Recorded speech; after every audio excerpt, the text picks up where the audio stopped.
Ladies and gentlemen, welcome back to the VoV podcast, Voices of Vic. Today, I am here with third-year psychology specialist Simon Katkoff. He's the founder of U of Tearless. Back in 2024, I went from my lowest grade ever, a 37%, to the top 4% of all first-year psychology students at my university while only studying 2 hours a day. Offers students incredible advice for studying, memory, tips to not waste your entire university career in the library, but actually enjoying the culture, the community as well. Thanks for coming on, Simon. I appreciate it. Yeah, it's great to be here. Thanks for having me. Ignorance is never bliss in school. It's like, you need to know. Yeah. Going from the low to the high means I didn't always have it figured out. I think that puts me in a unique perspective to actually understand what people are going through. I've struggled with ADHD for pretty much my entire life. If somebody comes to me, they're like, how do you do it? I'll go off. Oh, this worked for me. Like, I never say this is what you should do, but it's like, this is what I did. In high school, I didn't really have any method with the ADHD. It was like, oh, the closer it gets to the deadline, the more important it becomes and the harder I'll work. So my main trick was just to...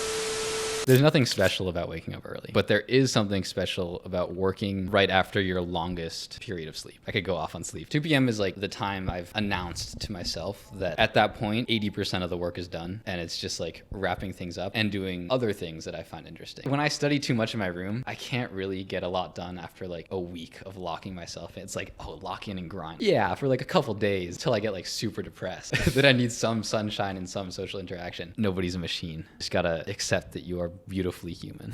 Yeah. Ladies and gentlemen, welcome back to the VoV podcast, Voices of Vic. Today, I am here with third-year psychology specialist, and in fact, he's a little bit more than just a student that we're speaking with today.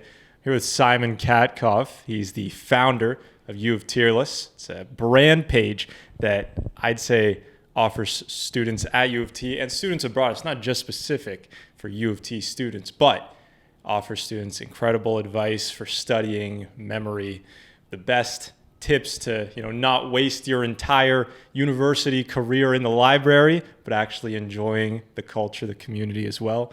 Thanks for coming on, Simon. I appreciate it. Yeah, it's great to be here. Thanks for having me. Absolutely. So I think at the start, what people might want to know is, why should I listen to this guy? Who is Simon Katkoff? Why does he have advice that I should care about? And I think that a great way that you start out your YouTube videos is with the proof of explaining why you should listen to me. This is something that, we'll get into this, but this is something that Alex Hormozy, preaches. I don't know if you watch his videos or not. Yeah, of course. Because when I watch your stuff, I get a bit of a hint of that. Mm-hmm. You're like the Alex Hormozy of universities. But I don't know if I go that far, yeah. but yeah. So your proof is that you went from your lowest grade at U of T ever, which was 37%, to moving into the top 4% of university psychology students in first year. So that as a nice one-liner phrase, what are some other good reasons that people should take your advice seriously? Well, for starters, like just the going from the low to the high means I didn't always have it figured out. Yep. So I think that puts me in a unique perspective, I guess, to actually understand what people are going through. Another thing is that I've struggled with ADHD for pretty much my entire life. Didn't really get a grip on it until end of second year. And that was kind of when I was also turning things around. So it went hand in hand. But I also think that even after I got it together, it was still hard to, get the study habits the same. Yep. So, yeah, I know a lot of people, especially, I have a huge thing about ADHD where it's like, if somebody comes to me, they're like, how do you do it? I'll go off. I'm like, oh, this worked for me. I never say this is what you should do, but it's like, this is what I did that worked for me. Of course. Yeah, I've also combined a bunch of study techniques from friends that I've heard of, that I hear from them. They say oh, this worked for me. And I try it always just to, I never kibosh it before I try it. And then a lot of them, they do work. So I guess my method is kind of a conglomerate of everybody else's tips plus the main one that I went through. And actually one of my friends helped me through that when we both started U of Tearless together, but he's off doing fun other things now. So. Absolutely. There you go. So you started the page, was it just this year in September, this school year, I mean? Yeah, our first post was, I believe, September 1st, Okay. like first day of classes. Yep. And nobody watched it. Like, I think it got like maybe 12 views. Yeah, I mean, to be fair, it's not worth watching. that's fair. But yeah. So you have gone from that point, I'd say in a pretty quick time span. I guess you're just testament to how fast you can really build up a page like this. 12 views to now over 30,000 followers, just over. Mm-hmm. What I want to get first a better, foundation of your origin story and your kind of start in this space. You said that you weren't always, the best student. It's not like you were always, acing tests or anything, but you were good enough to get into U of T out of high school. So I'm interested in high school. What were your study habits like then? What kind of student were you, coming up into U of T? It's a good question. In high school, like I was never unintelligent, I guess is the way you would put it. Like I knew the basic principles of, if I do this repeatedly, I'll get better at it. Yeah. But I didn't really have any method. I would then, like with the ADHD, it was like, the closer it gets to the deadline, the more important it becomes and the harder I'll work. So my main trick, I guess, was just to add arbitrary deadlines. And that would help me kick into higher gear. It was like, I would also get my parents to help enforce it of like, if I don't do this by this time, like, don't let me do this. Yeah. And then I was like, well, I really want to do that. So that was one thing, a lot of cramming. But high school, I mean, you can get by with a lot of things that, you can't get by with in university. A lot of it was just sitting for like 3 hours after class and just trying to absorb it all. Yeah. And then I'd say now it's probably like maybe those 3 hours could be done in 30 minutes. I thought I was working for a long time. I really just was like sitting there. Absolutely. Yeah. So coming from that, like elementary school, completely different story. I was like a horrible student, super disruptive, always talked out in class, hated studying. And then middle school, I kind of that's when I started to pull it together. I was like, okay, this is where it kind of starts to matter. Like this is practice for when it matters in high school. And then high school was like, it's important to get into a good college. Both my parents went to college. It was never a question of, here it's university. I'm from the States. Yeah. But it was never a question of whether I'd go or not. It was just which one. And I actually didn't apply to U of T out of knowledge of the school. Okay. My parents were like, you should apply. And I was like, okay. Yeah. And then I got in and I was like, oh, okay. And I just waited for all the other schools to come back because I didn't know anything about the school. Yeah. Yeah. And then it made it down to my top two. Funny story. I posted a poll on my Instagram of whether I should go to UT or my other choice. And it was 52-48. So for U of T. For U of T. Were you going into that thinking I'm going to listen to the Instagram poll, or you just wanted to get the opinion? It was more of an opinion thing, Okay. but it's a good story to tell. Yeah, for sure. So definitely wait a little bit. No, absolutely. So I want to now dive into your interest or your field of study, which is psychology, which I think might be interesting for other students to hear, because from what I can tell, correct me if I'm wrong, you seem to actually have an interest or a liking into what you actually study. So you like psychology. At least it's very connected to your brand page. At least I've seen on the videos you make when you're sharing these tips. A lot of it is very psychology based. In your explanation videos about how to weaponize these flashcards, you start off some of these videos with a breakdown: short-term memory, long-term memory. This is why this is important to know, and is very connected to what you learn. Now, there's a bunch of students who follow you. Some of them might not like what they study at all. They might not care about engineering or political science, whatever they're in. Is liking what you're learning important to success?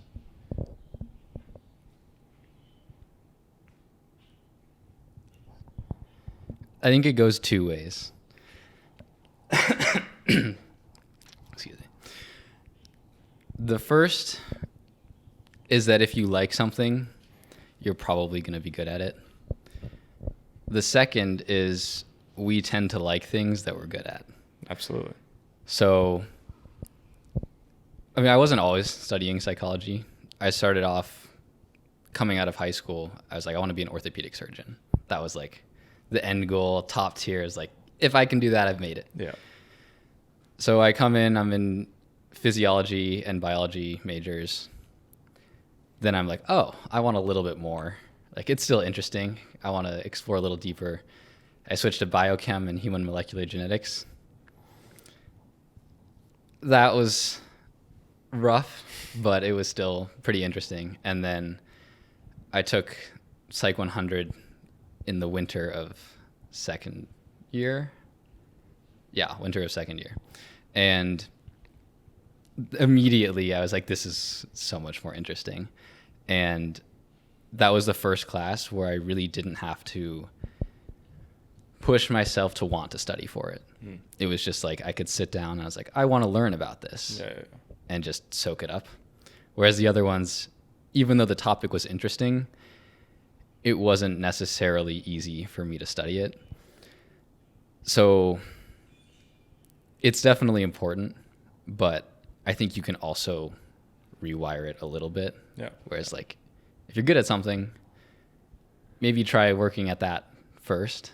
And then if you don't like it, then, you know, work at something until you like it. Yeah, absolutely. Now, there's a few things. I'm trying to think of like the 80-20 of what students can do that can get them the most return on, you know, getting closer to liking their field, obviously, because now they're good at it. Now they're better at it. It's not as much of a pain to study because, oh, look, I've learned all these new tactics that make it just like easy and it's simple. And it's not something you're dreading doing every single day because, you know, it's the perhaps the window you claim, you at least push that 2 hour a day study method. And it's like, that sounds a lot more appealing than whatever I have built up in my head of just sitting after class, just kind of drilling information, feeding it into my head.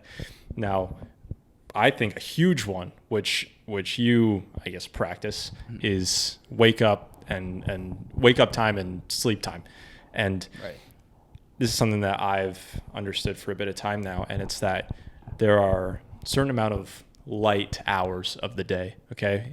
Anyone knows, U of T students for sure, when you pull an all-nighter, the worst, most tired point of that all-nighter is around 3, 4, 5 a.m. when there's no sun. But for some reason, when the next day begins and you've been awake longer than you were in the middle of the night, you're more awake because it's light. For some reason, the sun activates something where you're like, I have more energy now. I feel like I'm pretty good. I'm good to go. I'm good to, you know, go about my day. I'm obviously going to crash as soon as the sun starts to go down again. But right now I'm good. Now, when you think about that, if you have your light hours of the day, there's going to be some hours of the day where there's no sun, but you're still awake because obviously we're not going to sleep the entire time it's dark.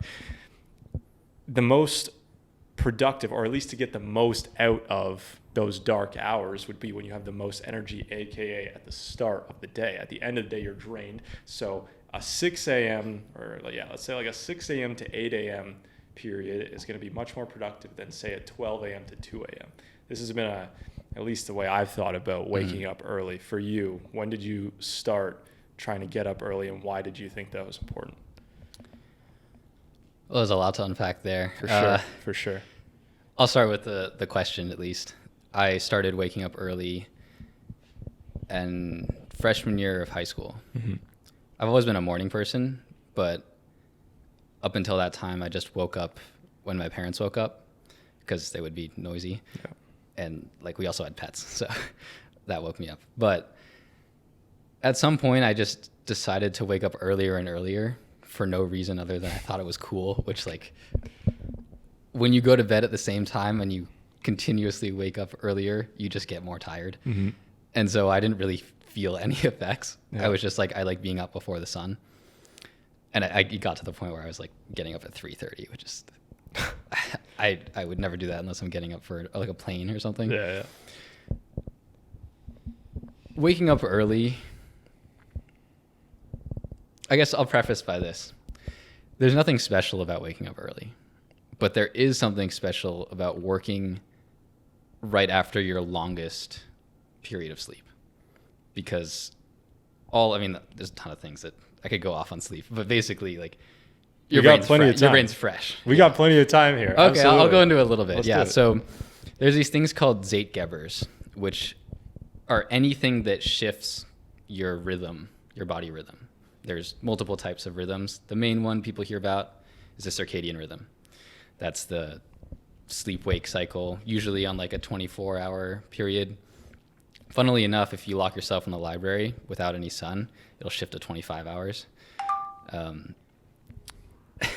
Like, there are also other rhythms, some of them like the infradian rhythm, which is much shorter. It's like an hour and a half. And I like to actually utilize that for when I'll go through periods of studying and break time, because it's usually about an hour and a half. It's kind of like when you would eat. Mm-hmm. So I'll go through, like, I'll eat, take a short break, maybe like 30 minutes or something, and then I'll go through like an hour and a half long stretch of studying. And that's because it aligns with when the next time I'll be hungry. Mm-hmm. So, there's a lot of factors at play. There's like, you got to level out the glucose levels, make sure you don't like crash and then try to study, because that's going to be awful. You also don't want to study too far into being hungry to the point where it's distracting. I like to study in the morning, at least fasted for like 30 to 40 minutes, and then I'll go have breakfast. But what I eat is also for focus, at least until like 2 p.m. So like the first thing I'll have is just half a tub of yogurt, like Greek yogurt. Yeah. And that's because carbs in the morning, for me, just from personal experience, I'm sure there's science to back this up, but I can't cite any studies on it. Yeah. I'm very sensitive in the morning, so I'll crash pretty hard. And so I just do like, okay, very minimal carbs, just like pure protein, enough so that I have energy to focus and my body has something to use. And then that's like continuing the hour and a half. Yeah.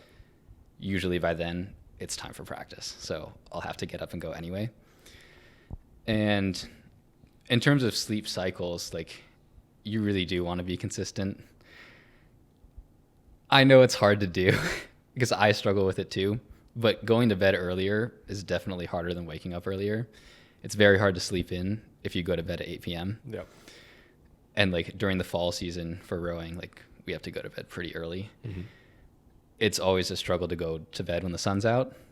Waking up, you just set an alarm. And like, as long as you've gotten enough sleep, you probably won't snooze it. And then like the consistency also matters. Sorry, what was the other thing? That was the main thing we were talking about. I was just giving my whole spiel about why there's the dark hours of the morning you should take advantage of, and then instead of getting lost at night. Yeah. Also, another thing, the light is, it's called a shifter, where like, I think it's systemic and non-systemic shifters. I could be getting this wrong. I just learned the flashcards on this like 2 days ago. But light is a shifter for your circadian rhythm. So like, there are also other things like exercise. So if you exercise early in the morning, it will actually shift your whole cycle forward or earlier. And when you spend all of the night awake, you'll be tired during that point, right? The like 2 a.m. to 4 a.m., maybe even 5 a.m. But like, you kind of start to get your energy back a little bit. And that's because your body's used to being awake at that time. Right. And so like, even though you're more tired, you still get that cortisol boost. You still get that little bit of adrenaline, awake. Then you crash. Yeah. Absolutely. I've actually never made it through an all-nighter once in my life. No. I made it to 2:30 a.m. Okay, there you go. And then just fell asleep in Robarts. Well, that's in Robarts. In Robarts. Is this the only time you've fallen asleep in a library? No. I'd take naps, though. Yeah. Intentionally. That's fair. Studying alone or with friends? Is there any, I shouldn't say science behind this. Do you have a philosophy on this? For me, I tend to study. I don't really study with friends. I feel like it gets too distracting, but I can understand why it would be useful.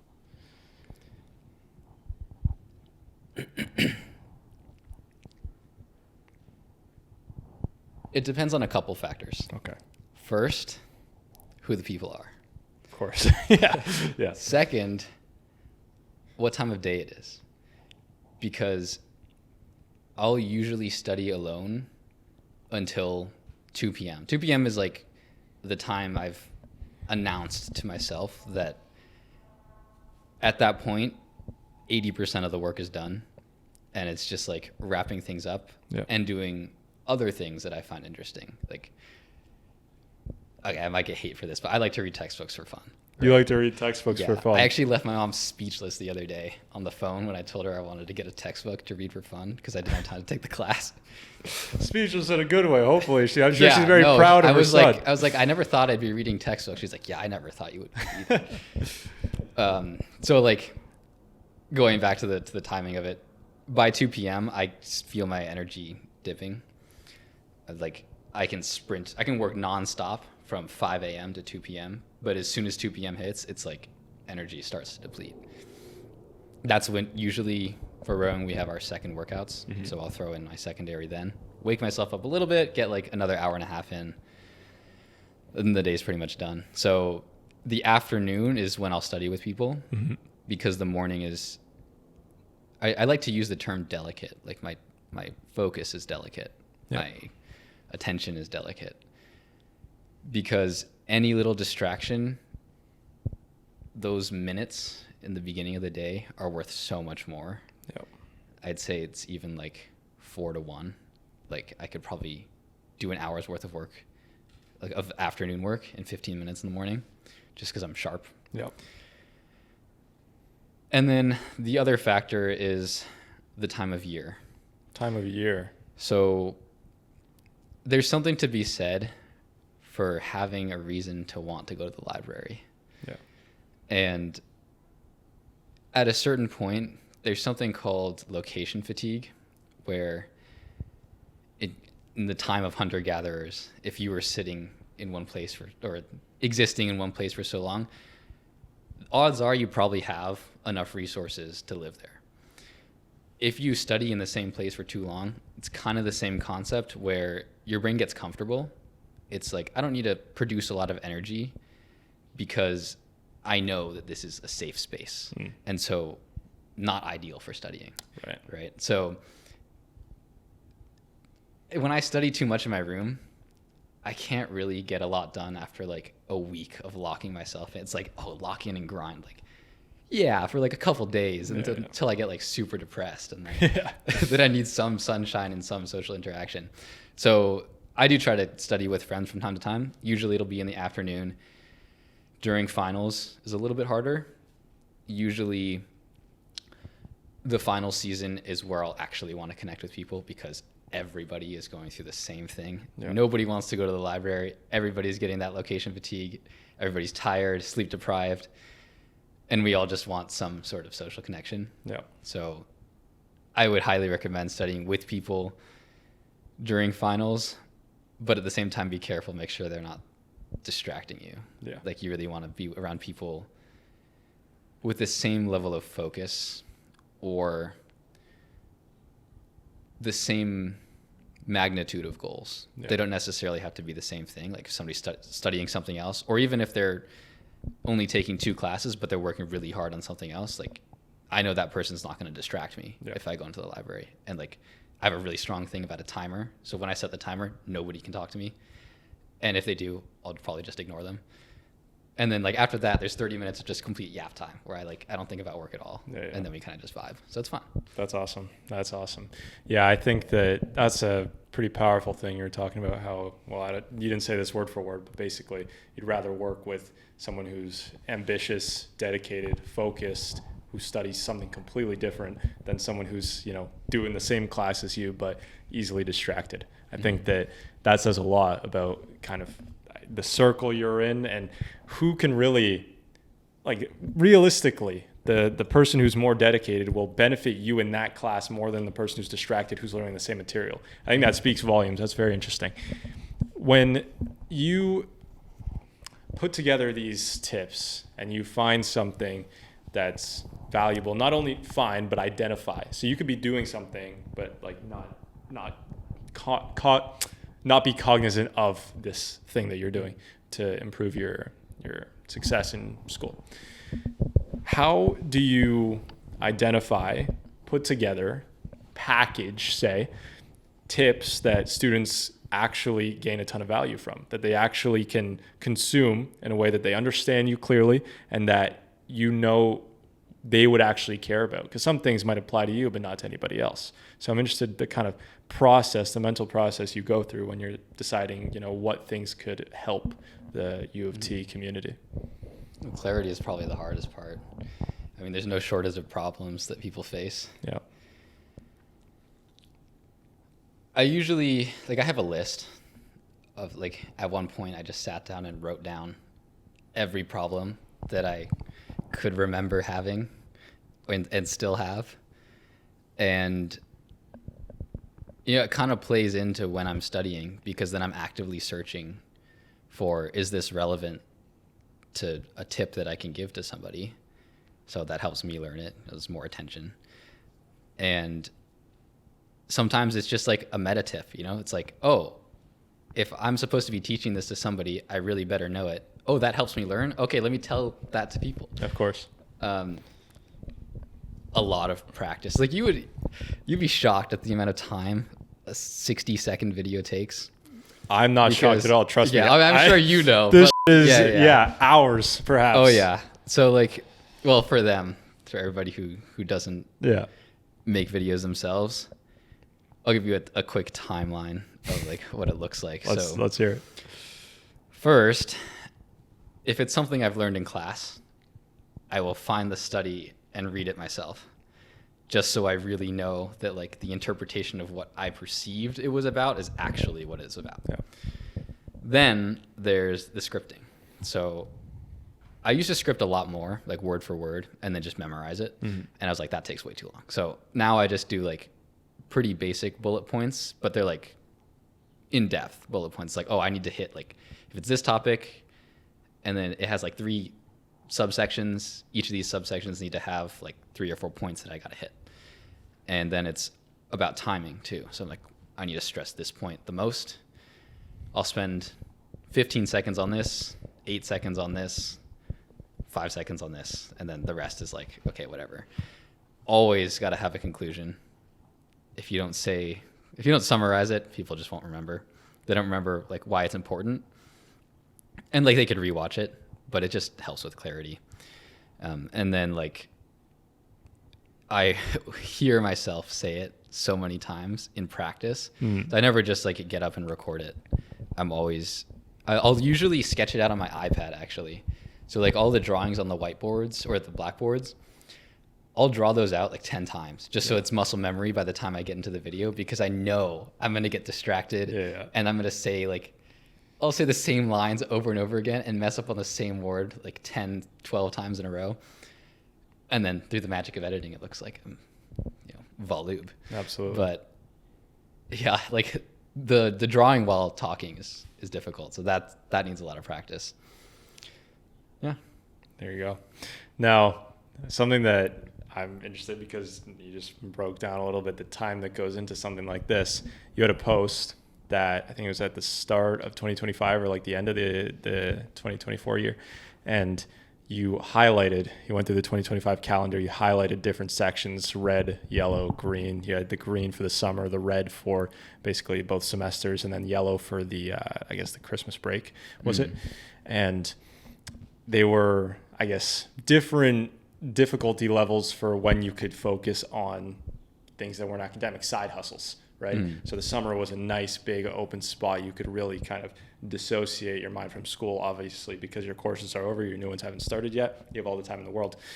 The Christmas break is a little bit shorter. You said it was a sprint, you have 2 weeks maybe to kind of really get something done if you want to get something done. And then throughout the school year is a little bit more difficult, which I think is really interesting, because your side hustle, your brand here, is focused at the most important time it needs to thrive is during that red zone, during the school year, when students are, at their courses, at their classes, they need these tips the most. How have you found it balancing, your, I shouldn't say your passion, but your drive to, complete this entrepreneurial endeavor with the whole mission of the entrepreneurial endeavor in the first place, which is academic success? How do you balance those two things? I don't think I have. No. And What's the percentage split? If we could get a peek into your mind between how much focus, maybe not focus, but how much care you have for your academics versus, teaching students how to succeed in theirs. well, that's a difficult thing, right? Yeah. Because the social proof relies Exactly. on my academics, and yet I can only spend, like, to be able to say only 2 hours a day. Like, I could just say it, but then, like, nobody else will know, but I'll know. Yeah. And, like, that doesn't sit well with me. And some people have pretty good intuition. They might be able to feel Yeah. you lying through the lens. Humans are incredible lie detectors. Like, Yeah. that is just the one thing, like, if you lie, someone's going to find out. Of course. And, like, with 30,000 people watching me, it's a lot of chances. Yeah. So, like, I try to be as transparent as possible. Like, a lot of times I'll just get up on, like, I'll post a story, be like, really going through it today. Today sucks. Don't feel like posting. Expect something in 2 days. Yeah. Yeah. Yeah. Something like that. So, like, to answer your question about balance, I think it's more about contrast. I'll go through periods of focusing on school and then periods of focusing on U of Tier list. Mm-hmm. Winter break was a sprint. Yeah. I worked 14 hours a day. On the brand. Yes, just on the brand. Big things are coming, but that's a story for another time. Stay tuned. Yeah, stay tuned.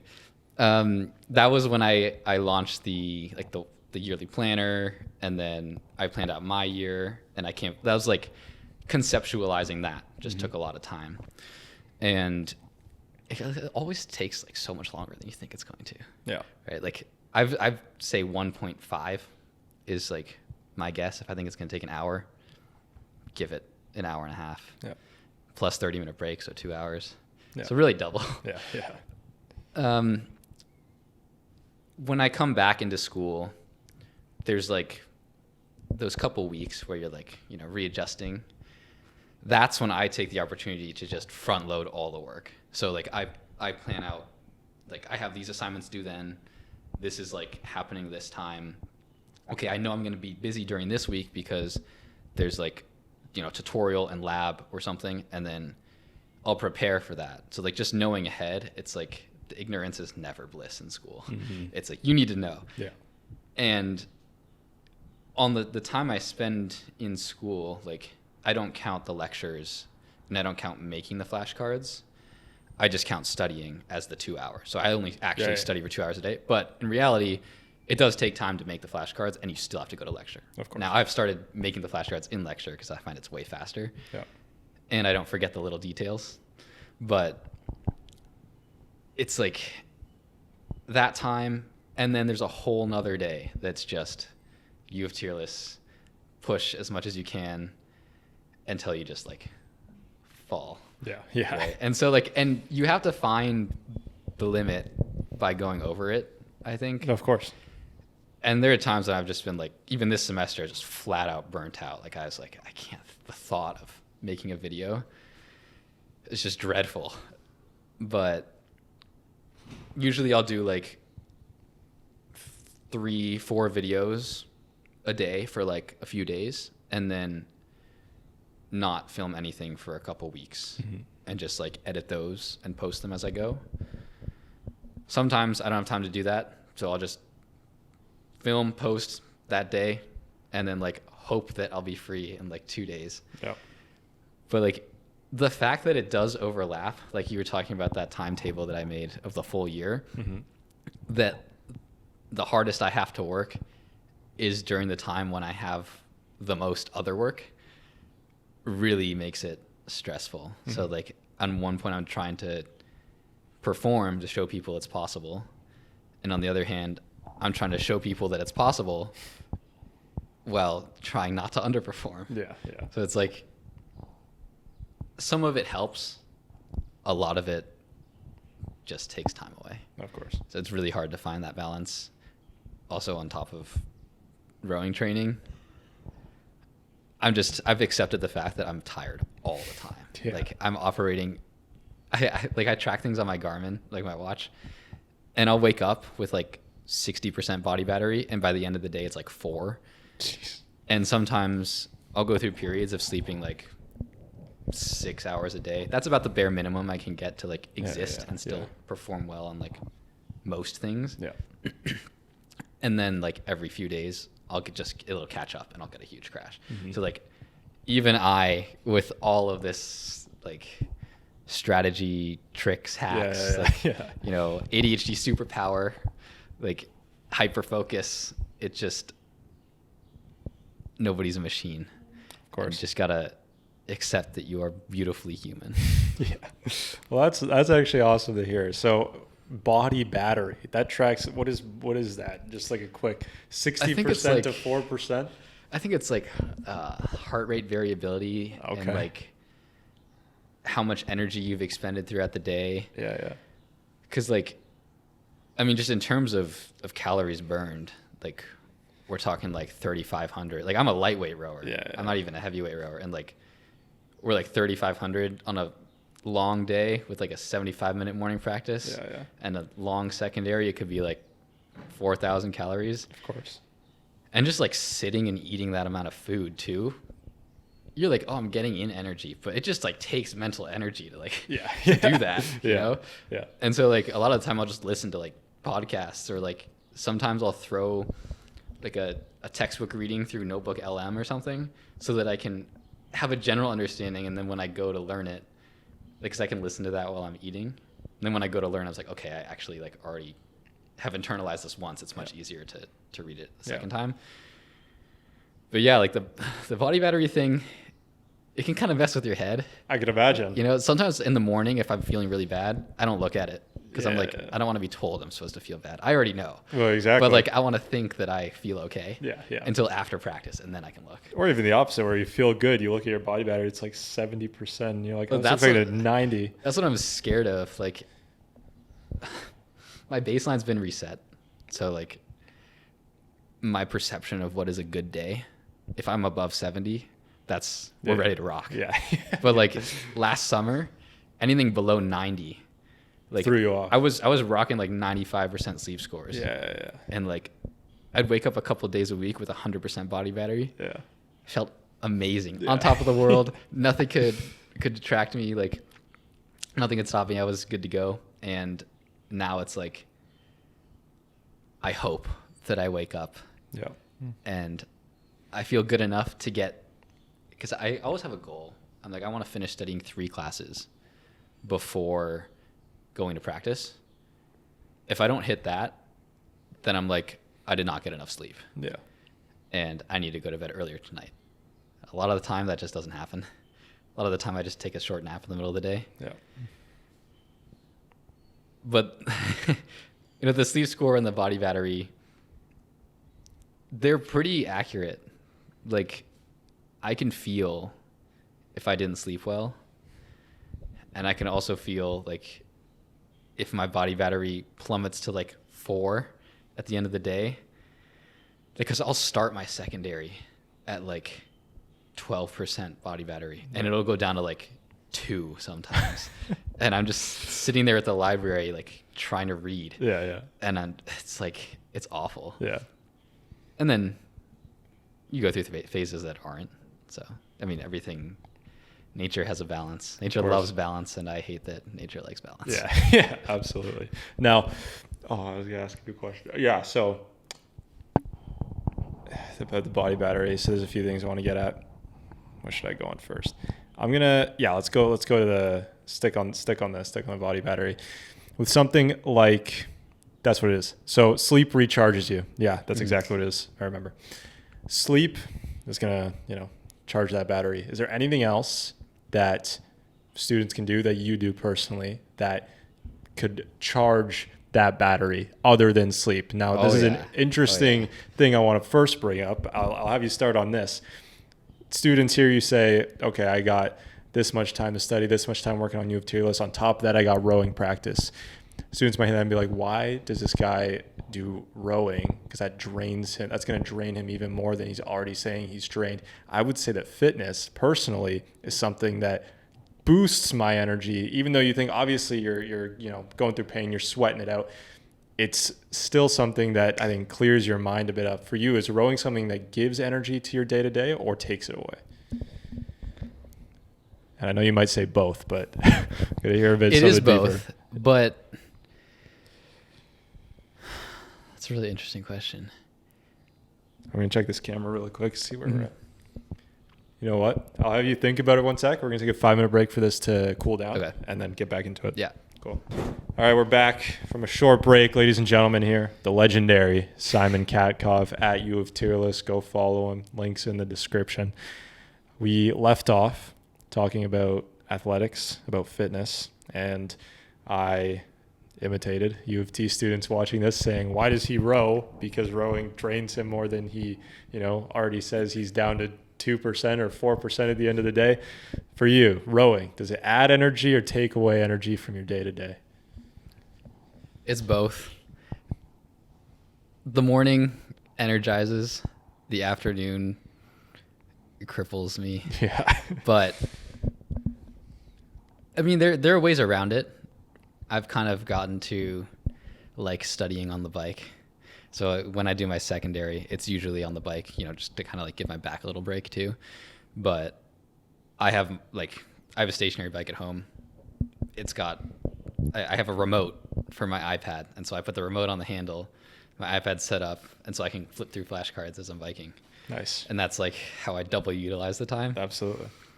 It is significantly slower. Yeah. Than just sitting down and studying.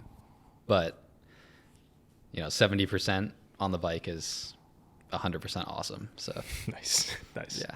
So what was I gonna bring up about that? Sticking on. Oh yeah. You have your morning and an afternoon. That's 2 practices a day. How many days a week is that? For most people it's 6. 6 days. So 2 practices a day for 6 days a week? Yes. Holy shit. That's insane. I do 7. You do 7? Yes. But I do it because it's routine and habit and I like it, knowing that I will perform worse for the entire week. Yeah. So I knowingly make that sacrifice. And one of the days, my extra day is lighter. Like instead of an hour or an hour 15 on the erg in the morning, and then, by the way, the erg, for everyone who doesn't know, is just the rowing machine. Instead of that in the morning, I'll do like 2 by 20 minutes light on the bike. Yeah. And then in the afternoon, I'll do like maybe a short erg workout, like 2 by 10 minutes, and then some stretching, or like sometimes I'll just do a really long stretching session, like an hour and a half. Yeah.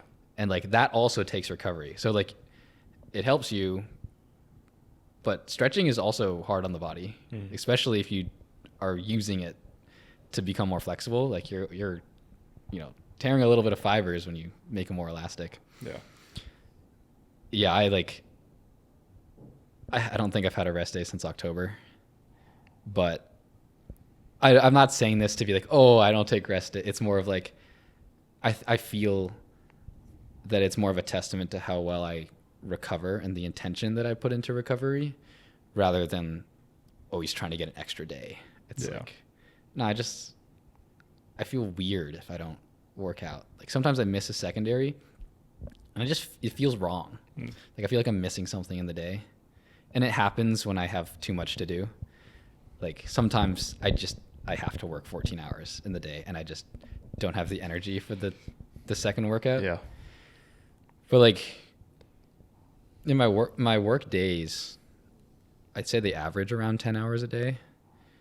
And then if I really need to, it can go up to 14, but only for like 4 or 5 days at a time. And then I'll really it'll be down to like 8 for like a week after that. So I don't do that unless there's like an assignment due or something. This is wild. This is insane. Why did you start rowing? And why rowing out of all sports? Well, I got tricked into it. You got tricked into it. Yeah. Funny story. Back in high school, I had a bunch of friends on the rowing team, and I was like, I'm never doing that. Like, I was like hardcore bodybuilding. Like, I was just like, oh, this is gonna be like, this is it. I did a bodybuilding competition over COVID, and I was like, yeah, that was pretty fun. Like, I was pretty miserable, but it was pretty fun. rowing just seems like all miserable. I hate cardio. Like I only want to just like pump iron. Yeah. Then my friend, this is like the last week of the winter season, senior year of high school. They were like, if you join right now, like you can come to Florida with us next week. I was like, that sounds awesome. I'd love to do that. I was wrong. The last week of the winter season, our coach, it was a Navy SEAL fanatic. Mm-hmm. He's like, let's do Hell Week. We're going to do an erg test, which is like a baseline fitness test. Probably the hardest things in rowing.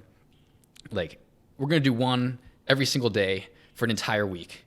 And then we're going to hop on the bus and go to Florida. And I didn't know that. That's what I thought rowing was. I just thought it was like you push as hard as you can for a week, and then you get to sleep on the bus on the way to Florida. Yeah. And I didn't know anything. People were just like, you know, try to hit this time. And I was like, I don't know what that means. Is that hard? They're like, oh, you know, you'll be okay. I was like, sure. I'd just come off from the wrestling season too. Yeah. Like the reason I started rowing and not a different sport, like I've done a lot of sports, but I needed a different sport because I tore my collarbone off in like my first match of wrestling, my first like tournament. So that now I don't wrestle. When was that? This was winter of 2022. Wait, no, 2021. 2021. So high school. Yes. Yeah. Yeah. Right before I started rowing. Yeah. And then once it healed up enough, I was like, I need another sport, but it's not going to be wrestling. Yeah. And so rowing was there. Long story short, I finish up Hell Week. I get on the bus, and then I'm told that it's training camp and not a vacation. And training camp is 3 to 4 practices a day. You're spending more time on the water than off. Yeah. And you get Chipotle at the end of the night. That was like the big thing. And we all went to bed at like 7:30 p.m. Yeah. Because we were just exhausted. And so that was my first 2 weeks on the team. And then after that, I was like, there's no way I'm doing this. Like, if this is what it is, I can't do it. And then it got easier. They were like, oh, now it's just normal workouts. Like normal, just like slow, steady state kind of like. I was like, oh, I can do that. Like, that's okay. And then the volume cut up to me and my collarbone got worse. So I don't think I ever recovered from those 2 weeks. Yeah. But, you know, just diving right into like the hardest part, never recommend anyone ever do that. No. You know, build up to it first. I had never set foot on an erg, and the second day I'd ever touched an erg, they wanted me to do a 2K. Yeah. I was like, okay. Has it set the standard though for you? This is something I might, I'm curious about. Has it made it so that now 2 workouts a day for 7 days a week is chill? Because look at what I did back then. It's amazing what your brain adapts to. Yeah. 2 workouts a day is normal for me now. And like, even in high school, we didn't do 2 workouts a day. Like the guys who were really going at it, they do an extra 10K in the afternoon. And like, I could barely do 10K, breaking it up into like 4 by 2,500 or like 5 by 2K. Like that was just hard just to sit on the erg for that long. The erg, is this the rowing machine? Is this what you're talking about? It's like the Concept 2 rowing machine. Yeah. The big fan. Yeah. I have one in my apartment. I've gotten noise complaints. Yeah. But like I try to do it like in the afternoon. Yeah. But yeah, that was like my introduction to rowing. And then I came to university. I looked at the times that I needed and I was like, I can't hit those. So I did not row first year. Little did I know that they took people that did not hit the times. So I guess I could have. Yeah. And then I rowed with them in the winter because they take people on. And I think it's actually great because then you can get people like that don't necessarily know how to row, prepare for trying out for the novice team or for the varsity team. If they've like rowed before, but they can't like go on the water with the team, they can train with them in the winter. And so after training with them in the winter, that's kind of like when all of my partying and, going out stopped. Yeah. It's just very, very stark contrast between the 2 semesters. And one of the guys on the team, he was the one who I started U of Tearless with.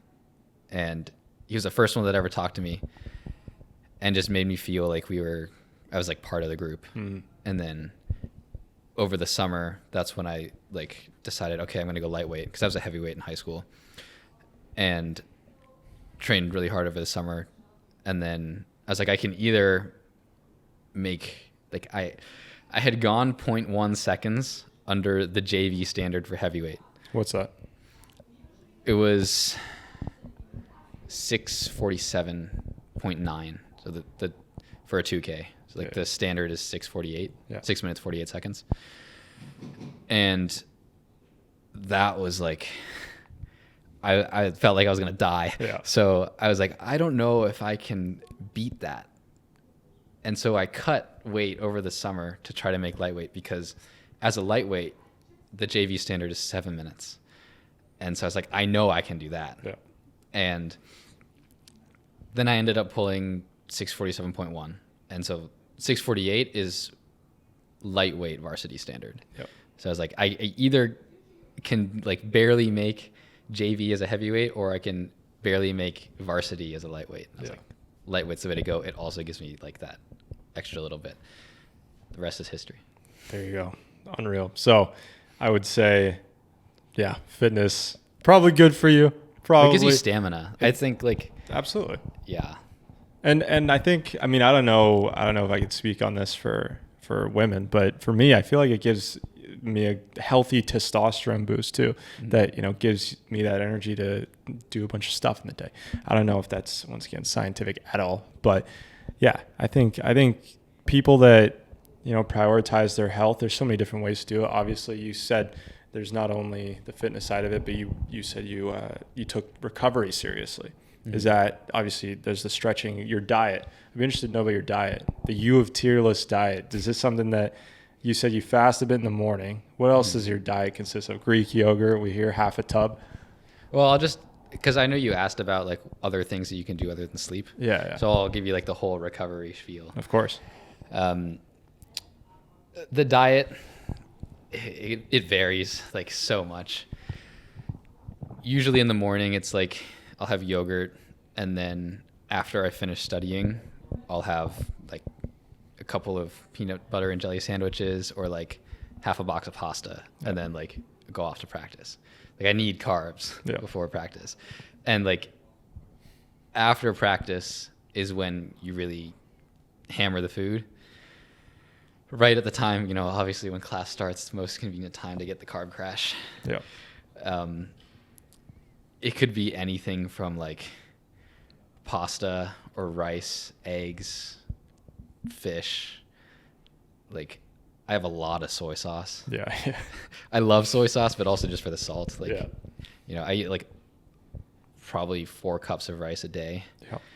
And then a box of pasta every day, and whatever else is in New College dining hall. Yeah. And, you know, every now and then I'll get something from the library. Nice. So like, it's really, it's more about like, I have the meals, you know, like rice and eggs with soy sauce is usually my go-to after practice. And then it'll be like more pasta, and then fish and rice with soy sauce. And then I'll have like, this is going to sound weird, like apples and hummus, one of my favorite snacks. And then whatever is left in the fridge for dinner, or New College, or Robart's food, or Red Food Truck right outside. There you go. And like the amount of times I've gone to Pita Express, like just because I forgot my dinner, it's like that's the go-to for sure. And like it varies. I couldn't give you. It's just like about getting in the volume, of course, of food. And sometimes I forget to eat, and that's really bad, because then I wake up the next day and I feel like shaky. So yeah, that's the U of Tearless diet. Sometimes it's just like muffins and like Snickers, Gatorade, you know, a lot of ginger ale. Yeah. I love ginger ale. And then the rest of recovery is like, that's pretty intentional stuff. So I usually do the sauna twice a week, which like depends on the day, how much time I have. Yeah. But I'll try to do an hour on the weekend, and then a 30-minute session during the week. And I usually stretch for about 20 to 30 minutes every night. That does not happen. I try to. It does not happen. Yeah. I usually actually do it about every other night. And then I have a lot of things in my get ready for bed routine. So that would be like 30 minutes before I put on blue light blocking glasses, and then I turn off all the lights except for one lamp that's an orange lamp, and I can turn it down super low. And so I just kind of like am existing in the dark for like 30 minutes. And I have this thing called a vagus nerve stimulator, where it's like a clip that you put on your ear, and it's like a very relaxing electrical stimulation. And then 15 minutes before I go to bed, so like I'll do that for 10 minutes, and then 15 minutes before, I'll just put in my earplugs, because I sleep with earplugs. Yep. And I kind of just like sit on my bed and like wait to get tired. Or actually, I wait to get bored, and then the boredom leads to being tired. Although sometimes I'm just so exhausted, I just fall asleep during that time. Yeah. So we've made an April Fool's post. I think someone fell for it. I feel bad, but we made an April Fool's post announcing we were going to interview Ashton Hall. Do you know this guy who pours the water into a bowl of ice and dunks his face? Yeah. Elaborate morning routine.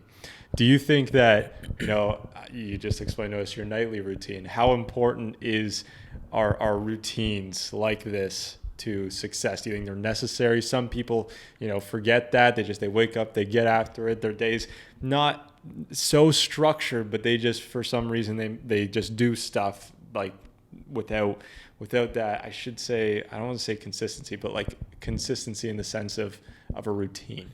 For you, has a routine been an important aspect? Like, how much do you attribute, how much of your success, how much of your well-being do you attribute to these, regular repetitions of daily, nightly activities?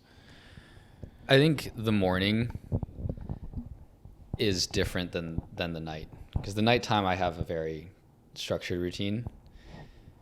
The morning, I just get up and I work. Yeah. Like I get up, I brush my teeth, sit down at my desk, and just chug away until it's time to leave. But like I think there's something to be said for just getting up and doing the work, and not beating around the bush, preparing to work, because there's no better use of your time than the time you go from not working to starting. Infinite increase in productivity. Of course. It's never going to be beaten. So that's the one thing you can do. It's just the whole morning routine. Like, if you can just splash water in your face to wake up, like, do that, but then just like get to work. Yeah. And then throughout the day, I have an idea of what's most important. Like, I have a list, and it'll be like, I write it in my notes app. I don't do any like fancy like calculation stuff or like apps. Yeah. Here's how it goes. Whatever's most important is on the top. I work on that until it's done, because by definition, there's no better use of my time. Once that's done, I go to the next thing, and so on throughout the day. And I have these blocks of like time. So like if I have, practice and then a little bit of chunk of time, like 2 hours before class, then I have class, and then I have like 4 hours, and then secondary, and then like a couple hours at night. I'll know like when I have time to do stuff, and I just work on the most important thing until it's done. Yeah. And sometimes it takes way longer than I think, but it's also the most important thing. So like, there's no point in switching. 100%. There's maybe I'd be able to show you. I don't know if it's going to pop up, but there's 2 words. Hopefully it's here.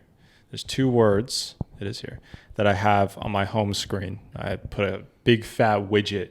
I only have 2 pages on my phone. Maybe I'd be interested to ask you how you organize your phone. That's always fun. I have 1 page. Yeah, you have 1 page. Okay, there you go. So my 2 words that I have on my homepage are plan and prioritize, because those are, I guess, 2 of the most important things, as you're talking about, that are key to time management. I've always struggled with that. I think that some U of T students could relate, especially the ones who, maybe, I guess, got through high school a little easier because they didn't need to develop any sense of, really strict study habits in that way. Yeah. You just you're loose with it, and then you get to U of T and you're like, oh shit. And I think for time management, plan, prioritize is that list of importance. Like you said, there's no better use of my time than finishing what I've decided is the most important thing to get done. And once you prioritize that list, this is a Brian Tracy thing. Fantastic seminar on time management that kind of snapped me into decent shape. And it's to list out the tasks, categorize them as A, B, C. A are the most important tasks, and you break down, you go into your A list and you rank what's going to give me the biggest return if I had to spend time on one thing right now. That's exactly what you do. And then planning is obviously having that understanding of, I'm sure you don't create your list. When do you create your list? Is it the night before? Is it the morning of? I usually do it the night before. The night before. I'm like, this is probably what I have to do tomorrow. Yeah, exactly. So that's key. People listening to this are hopefully going to take some of these things and implement them and put them into action. This is something that some people might struggle with. We're talking off camera about mental masturbation, about just thinking of the things, not actually doing them. They only matter and they can only change your life, and you can only genuinely feel better from the things you learn once they are enacted into your life. Is this something that you've ever struggled with? Is this something that you have helped others with, this idea of moving from thought to action? Yeah, I mean, I think that's kind of also the basis of ADHD. Of course. I used to sit there on the couch and want so badly to move, and I couldn't. Yeah. It's like the best way I've ever heard anyone describe ADHD is like erectile dysfunction for your brain, basically. Like, it's just like, no matter how bad you want it, like, you just can't. Yeah. You can't move. You can't start. So that was like a huge thing that I struggled with all the time. And that's an ADHD trait? Because I feel like some people might hear that and not think of that as ADHD. ADHD is like, I'm moving around and doing stuff all the time. Or is that... Well, there's two types, okay. or actually three. So there's the hyperactive, and then there's the attention deficit. Mm-hmm. So I have both. Okay. And that's the hybrid type. Yeah. And so the hyperactive is very well mitigated by rowing. Yeah. So another reason I started that was just because like I've always done sports because I need something to do where I can't focus. Yeah. And the attention deficit is, I think, where most people struggle with. And even like with people who don't have ADHD, it's just like you have to want to do something to do it. Mm-hmm. And there are a lot of ways to make yourself want to do something. There was like one psychologist, I think it was it B.F. Skinner for like classical conditioning or operant conditioning? Yeah. One of the I don't remember. This looks so bad on my psychology brain. There was the phrase of like, you can lead a horse to water, but you can't make it drink. But if you walk that horse through the desert and you salt its mouth and you stick its face as close to the water as possible, like it's super dehydrated, that horse is going to drink water. Yeah. And so it's more about making yourself want to do something enough to take the action, because once the action starts, you're going. But like this term of like mental masturbation, and one of the reasons I don't really have a morning routine is like you can spend forever preparing, and like I'm doing all this work to prepare to start. Yeah. But like if you prepare forever, you're never doing anything. And like preparing to do the work is not the work. Of course. It's like the work just needs to be done. Yeah. And you can't really force yourself to do it if you don't want to. That's what I found. Like you need to find a way to do it. There's a bunch of terms for types of motivation. It's like it starts with amotivated, like you're not motivated at all. And then there's external motivation, where somebody's telling you to do it. You're like, oh, he told me to do it, I should do it. Then there's introjected motivation, which is like, I'd better do it.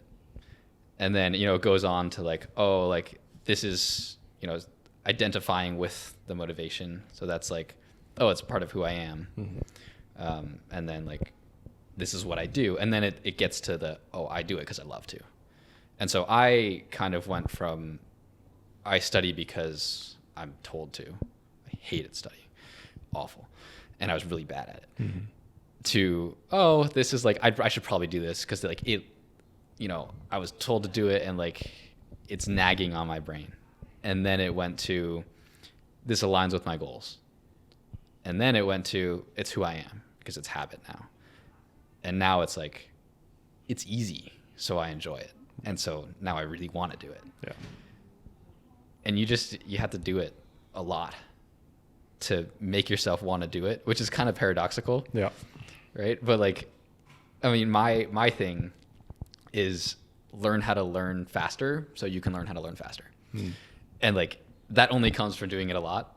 But it's like the starting part is always just hard. And so a lot of the time I'll trick myself into not thinking I'm starting. I'm like, if this is the first step to writing an essay, I'll be like, okay, that's an essay, but like, what if I wanted to write about this other thing that I actually find interesting, and then just like that's not for anything. I just find writing sometimes interesting. I'd like take a sentence and be like, boom, that's the first sentence. You didn't even write it on purpose. Yeah. And like, I'll go through that. Sometimes one thing I really had to do before I had like proper medication for my ADHD was I would just like sit in front of my computer and not be able to write an essay. And so the first step was just turn it on, like turn on the computer. And then the second step was, okay, open a Google Doc and name it with the title. Yep. Because I couldn't think past that. That's a good one. Yeah. And then it was like, okay, write your name and the date that it's due and your student number. Yeah. You can do all these things. None of them are actually starting. Of course. That's planning. But it is starting because you're actually writing on the page. Once there's a word on the page, it's easier. Yeah. And then it's like, okay, just pick a title. Like anything, just make it dumb. I'm like, all right, cool. I got a title. Just write it down. Probably garbage. Probably change it later. Yeah. No worries. And then you at least have direction. Yeah. Once you have direction, starting is a little easier. Yeah. That's fantastic. So I'm thinking of all the ways that applies to my own life and what I do. Mm-hmm. And I think that the setup, I think you should really break it up. I'm sure this is, explained somewhere, but I think to get the setup started is a lot easier than to just try to get it all done in one go. And this is how I do it in my own life. Because I think the setup, as you're talking about, naming the document, writing your name, the date, student number, all this stuff, isn't real work.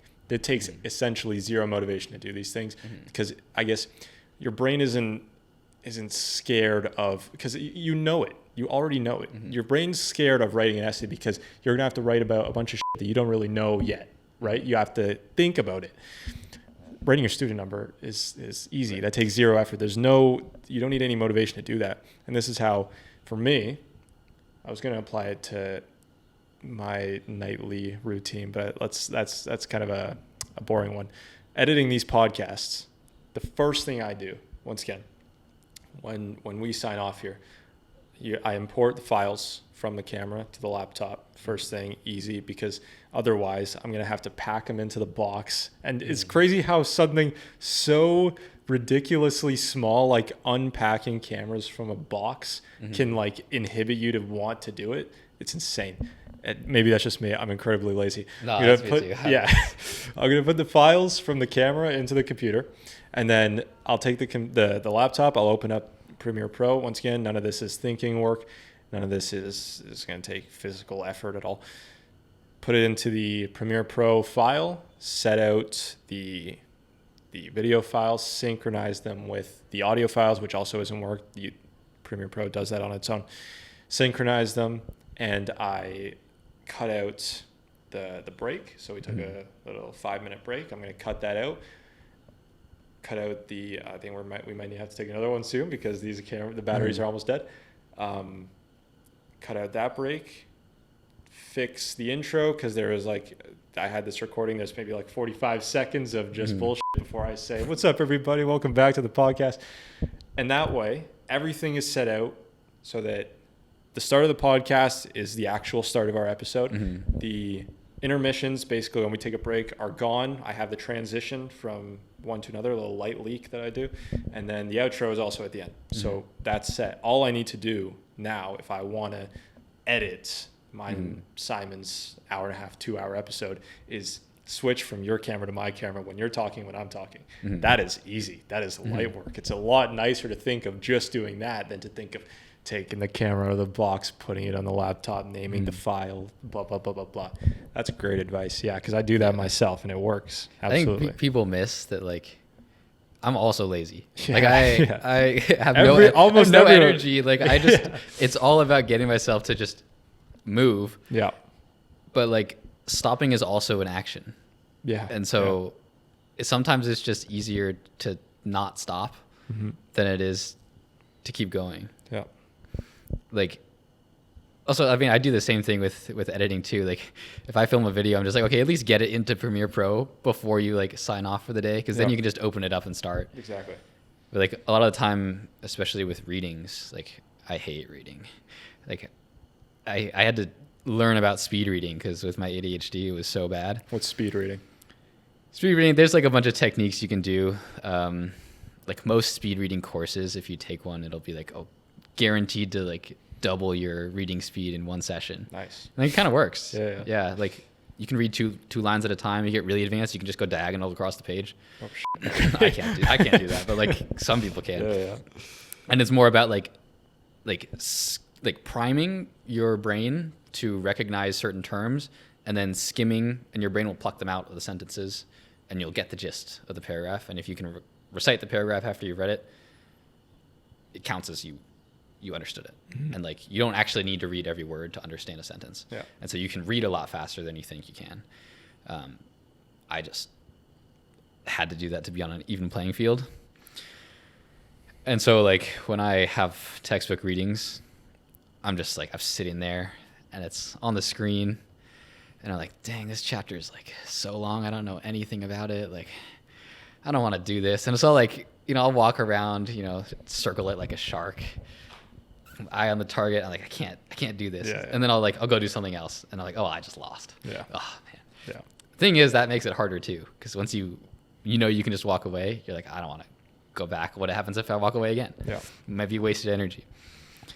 So now I'll open it up and I'll just read like the headers, everything in bold. I won't actually read the words of the paragraph, and then I can go walk away, because then at least I know what it's about. Yeah. And like I can come sit down, like, I'm going to be reading about this thing. Yeah. But you just break it up into like super small tasks, and like your brain doesn't think it's a lot of energy. Yeah. Yeah. That's huge. That's huge. Something that I ask lots of our guests about is AI, ChatGPT in university. I want to ask, I think asking you specifically would be a very interesting topic, because you give students the tools that they need, whether it's psychological tools or even actual tools. You mentioned earlier in this episode, I wanted to explain what it was. I forget. It was it's a tool that turns notes into podcasts. What was it called that you named it? Notebook LM. Notebook LM. Yeah. That's one. If you guys followed U of Tier List, you'd know about Notebook LM. I just learned about it the other day. And it's this tool, once again, that you said while you're on the bike, you're listening to your notes. It's basically it's an AI tool, I'm sure, that converts like lecture notes or textbooks into podcast conversations. It's very interesting. It's a little creepy too. Like, yeah, I imagine. You can hear them breathing. You could hear them breathing. Yeah, you could. It's a little realistic, a little too realistic. Yeah. So AI, how do you feel about AI, ChatGPT? Have you ever ChatGPT'd an assignment? Of course, you wouldn't admit it on here, but I don't think you would. I will say, I think it's a little foolish to assume that students are not going to use the tools at their disposal. Yeah. What I really enjoyed from one of my classes, it's like my psychology and the law class. For anyone wondering, PSY 328, great class.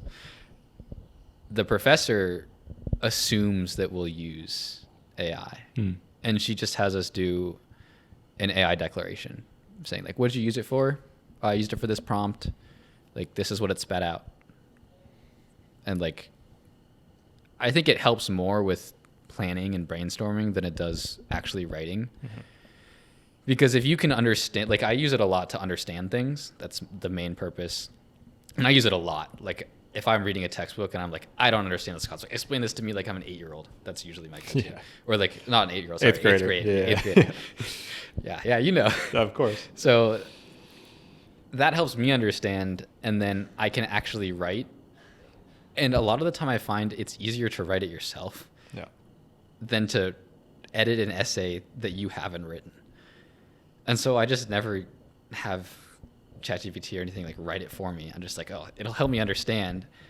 But then the writing part, once you understand, is actually kind of fun. And like you start making connections, and then you're like, this is actually going to help me on the exam when I have no access to anything. Yeah. In terms of like outside of school endeavors, I use AI for everything. Like I'm like that big project that I alluded to, a lot of conversations with Google Gemini. I'll just like sit there talking, having a conversation and like planning. It's like having a conversation with somebody who knows everything, which is like super weird. And like the person's also like very polite. Yeah. Well, a little too polite. Do you thank ChatGPT?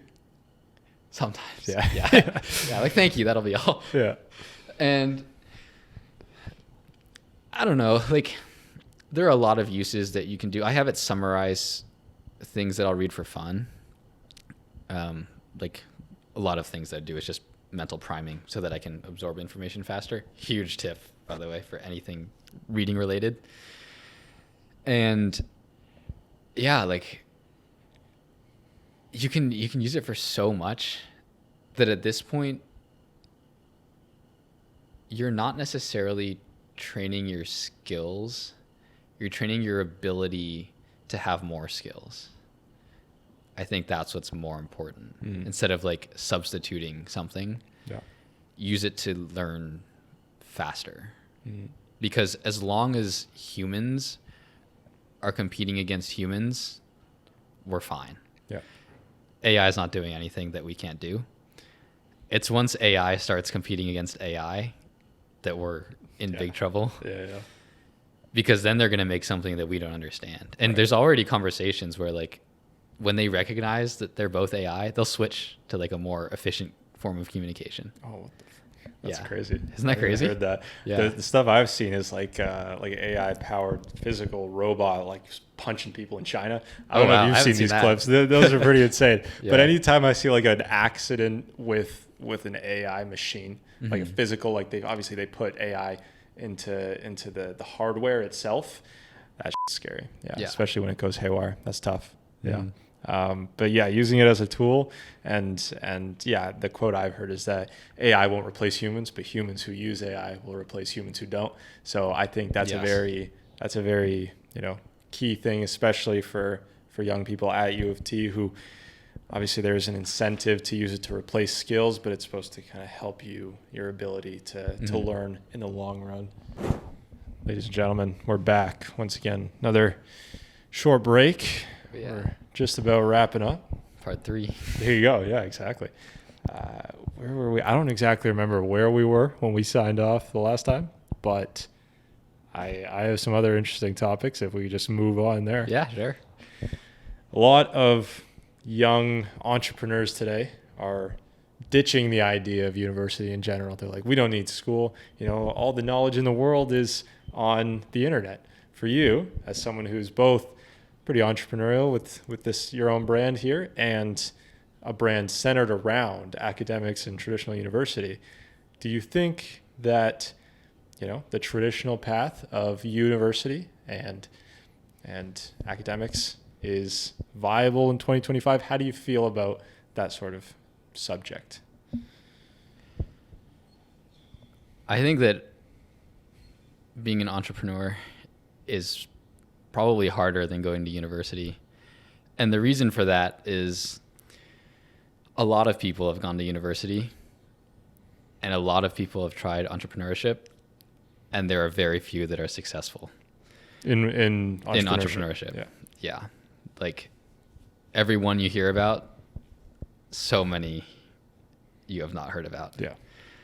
And even the successful entrepreneurs usually fail many times before they hit it big, right? So I think university used to be a very good option where you just you'd go, pretty much guaranteed a job, and then, you're set for life, basically.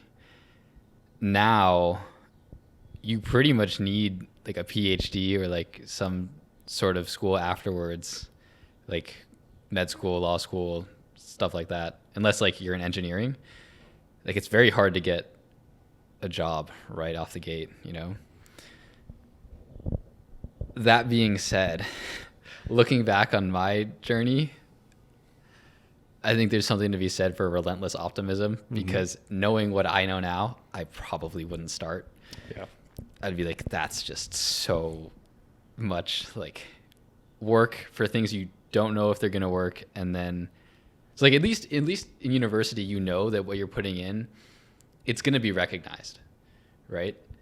In entrepreneurship, you work super hard. Yeah. You spend all of your free time working for something that you don't know is going to work. Right. And so like, that's really discouraging, especially when you don't see it for a really long time. Of course. I think the U of Tearless page for the first 2 months, like it took us like 2 months to get like 100 something followers. Yeah. Right. And then it like blew up. But like before that, it was just me posting, trying new things, not knowing what worked.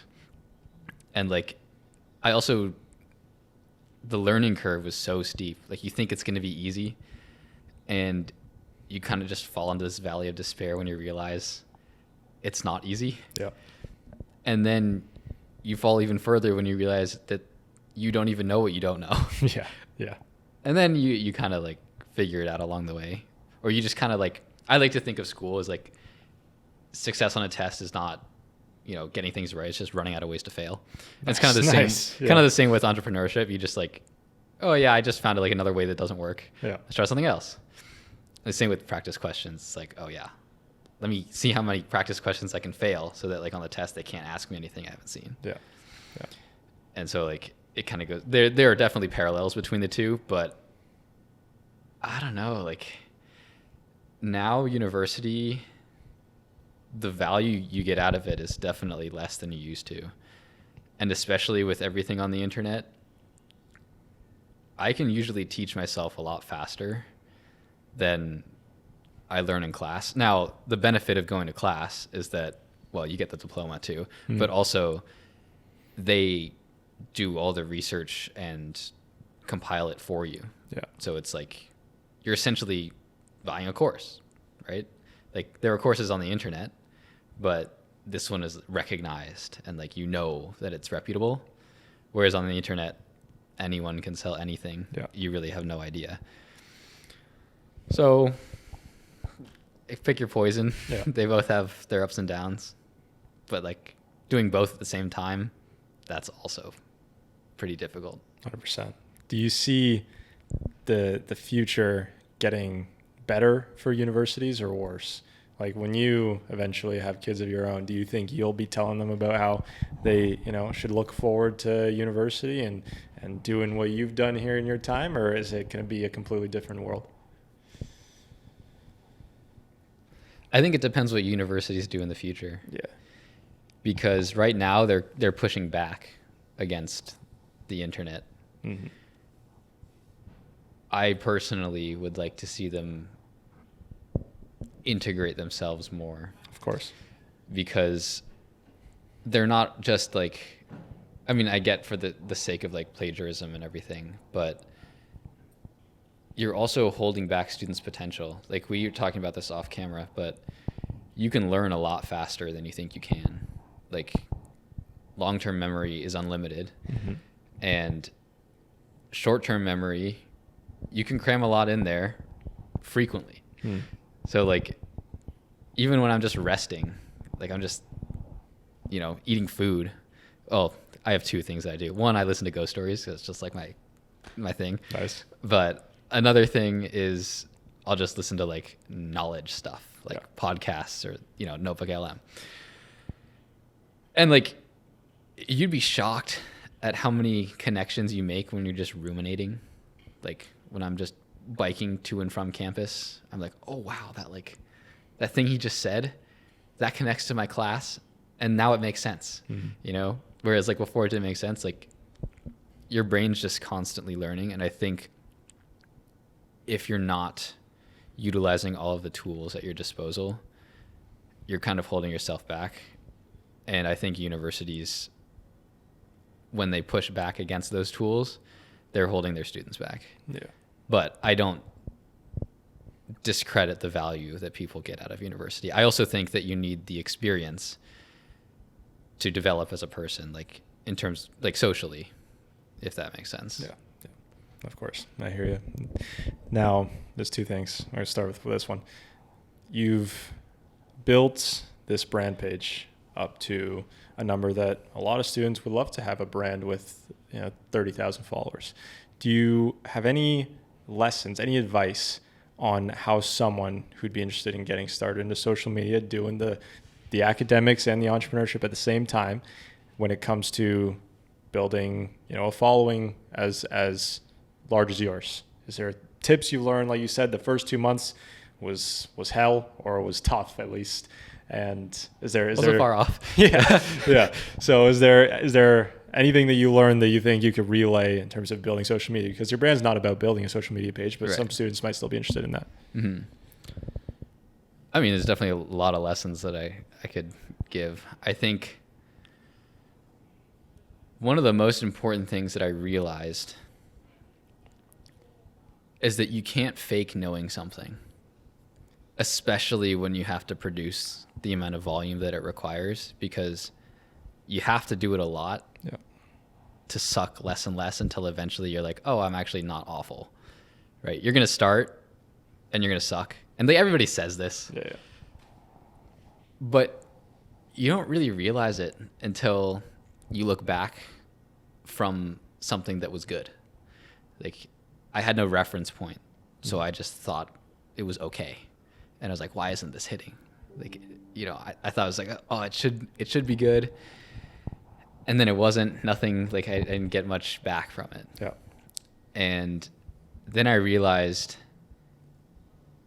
I wasn't actually offering any value. I would put out these tips, and they were like, oh yeah, that's general stuff. Like, I could just look that up, top 10 tips, and it'd probably come with a Reddit post of I'm not saying anything new. Yeah. What makes you unique is your perspective. And I give the learning tips with a psychology background and tie that to my ADHD. And that's my perspective. Yeah. Everything you're saying on the internet has already been said before. It's just the way you say it might resonate better with some people than the way somebody else says it. Right. And so it was just about saying it like me. And so you'll see over time, it just was like I archived a few of them, but the original posts, they just weren't really me. And then eventually, you kind of get to the point where, I think this is the turning point. You get fed up with it just not hitting, and you either give up or you're just like, I'm just going to say whatever the heck I want. I was like, I'm just going to say whatever the heck I want. Yeah. And it worked. It was like, I'm just going to have fun with it. I don't even care anymore. Yeah. I'm past the point of caring. Yeah. That's when it works. Yeah. And I don't even know if there's a shortcut for it. You really just have to, start hating it to really fall in love with it. Yeah. And then in terms of growing it once you've been recognized, be there for the individual person. My goal was to make a resource that I wish I had. And that's pretty easy to do when you know what you wish you would have had. Yeah. Sometimes it's not that easy, but I get messages a lot where it's oh, how do I do this and this, this one thing that let's say I haven't talked about it in a video. I'll very happily send them a voice message explaining my thoughts. I'll never say do this, but it's based on everything I've learned, this is probably what would work because I've done it before. I try really hard not to recommend things that I've never done before. Yeah. Just because if it didn't work for me, then they're following me, then they probably think pretty similar to me, or they listen to the things that I say in a way that's parallel to my perspective. Like, I think you need a general foundation of understanding that matches. So, like, go out of your way to just help people, like, offer something for free. Because, like, one, it'll tell you what's valuable. And two, people will like you better. And, like, if you ever have anything to sell in the future, they're going to know that what you have to say is valuable. And they're going to be thinking, like, wow, all of his free stuff is so good. How good is his paid stuff? Yeah. Right? That's like, much later down the line. But just be willing to, like, not make any money for, like, a really long time. Yeah. And, like, be willing to suck for, like, half of that. Of course. And then, like, you'll get it. But, like, I think a lot of people are looking for that one, like, trick or something and, like, scouring the internet. And you'll realize that, like, everybody's saying the same thing about how to do it. Like, even I'm saying the same thing. It's just, you got to start. You got to suck. You got to learn from the suck. You got to stick through the sucking. Then you got to stop caring. Yeah. And trying to put on a facade, or, like, I guess not necessarily a facade, but, like, a different image. And then you emerge.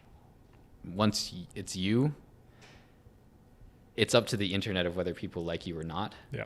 But, like, if you're teaching something that's valuable, there's a reason that people will watch you, and they're going to know that it's from you and not somebody else. 100%. Yeah. Sometimes it's more about who's saying it versus what they're saying at all. Like, yeah, this is why they have, it's way better to have a former like professional athlete commentating the games for that sport. This is something that's very common, at least in the NHL. Because, like, when I was younger, like, me and my friends, like, obviously once our professional athlete dreams are obviously past us, we're like, oh, maybe we can get into commentating because that's fun.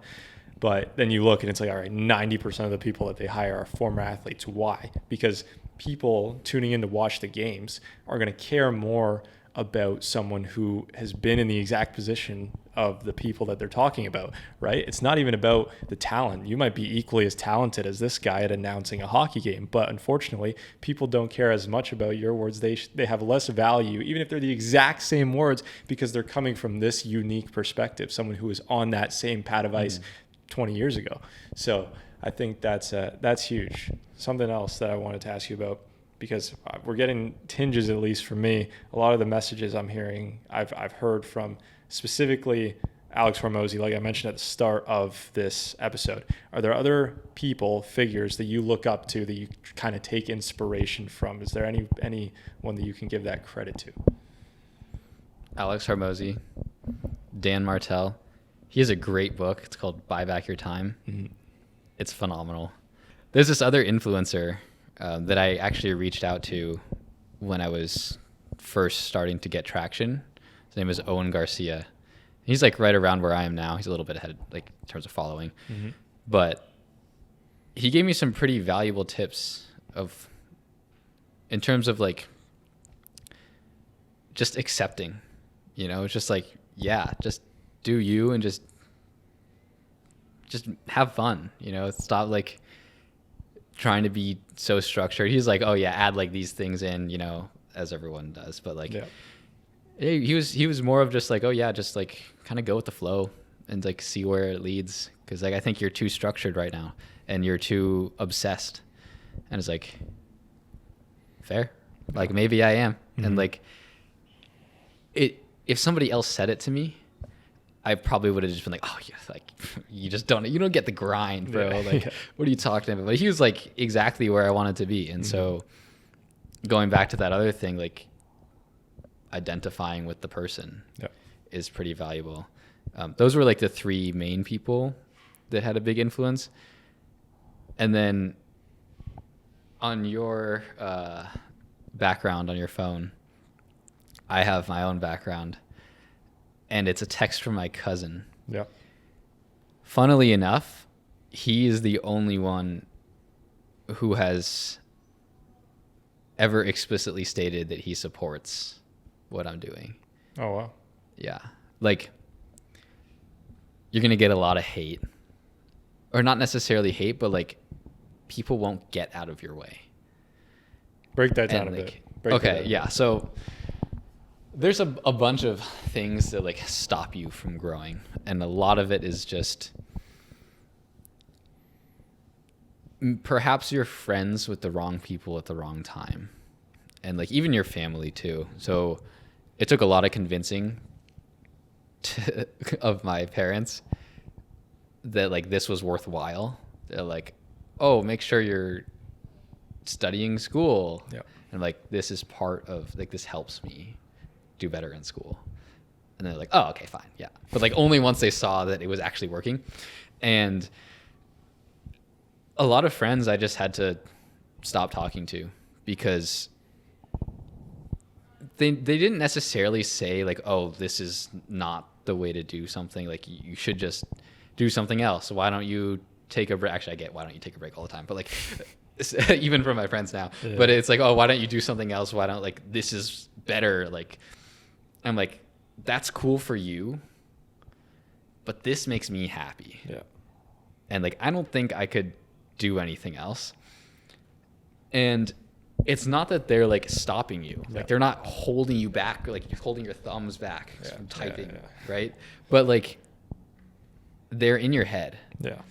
And it's more about removing the negative thoughts than it is about adding positive ones. Because like you by yourself with no negative thoughts, you're a pretty powerful person. And if you surround yourself with people who don't really understand, you're going to stop understanding too. Right.